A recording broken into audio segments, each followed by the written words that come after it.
Quota శ్రీనివాసరావుతో చాలా తక్కువగా work చేసే అవకాశం దొరికింది నాకు. బట్ నా అదృష్టం, ఆయనతో కొన్ని సినిమాలు చేశాం. ఆయన అప్పుడు పిలిచేవారు, వచ్చి ఆయన కలిసి కూర్చునేవాడిని. కానీ అప్పుడప్పుడు రావు వస్తానంటావు రావు అని ఎప్పుడు ఆయన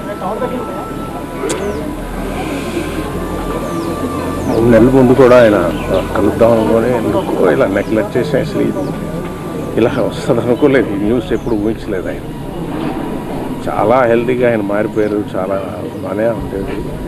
3 months ముందు వచ్చి ఒక్కసారి కలిసి ఉండాల్సి, అది బాగా నాకు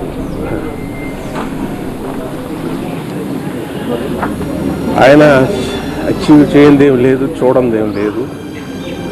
నాతో అనేవారు, రావు నేను తాగంది విషం ఒకటే, చేయండి మటర్ ఒకటే. ఆయన అచీవ్ చేయండి అందుకొని శిఖరాలు కానీ నటుడు కానీ ఏమి లేవు. తెలుగు వాళ్ళందరికీ అవకాశాలు ఉండాలని కోరుకునే ఒక గొప్ప వ్యక్తి.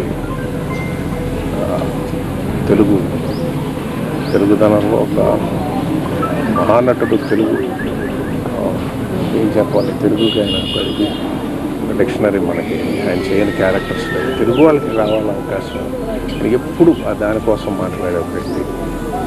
ఎప్పుడు కలిసినా ఆ ఫైరు, ఆ ఎనర్జీ, అంత అచీవ్ చేసి అన్ని క్యారెక్టర్స్ చేసి అంత ఎదిగి ఎప్పుడు యాక్టింగ్ గురించి, ఫైర్ గురించి, ఇలా చేశాడు వాడు అలా చేశాడు, ఇలా చేయాల్సింది ఇదేంటి నేను ఇచ్చేసాను, నటన గురించి 24 గంటలు అంత ఫైర్ ఆయనకి. అంత ఏజ్లో కూడా ఎలాగుంది ఆయన ఒక ఆశ్చర్యం, ఇన్స్పిరేషన్ ఇచ్చే ఒక మహానటుడు. ఆయన అంటే ప్రతి ఇండస్ట్రీలోనే, తమిళ ఇండస్ట్రీలో వచ్చి హిందీ ఇండస్ట్రీ కోటా శ్రీనివాసరావు అంటే ఈజ్ లెజెండ్. ఒకటి ఏంటంటే ఆయన ఇంకా అచీవ్ చేయడానికి నేను అంత స్థాయిలో ఆయన చేసిన పాత్ర. ఆయన్ని ఒక ఇవాళ ఇలా చూడాల్సి వచ్చింది. ఆయన ఆత్మ శాంతి కలగాలి.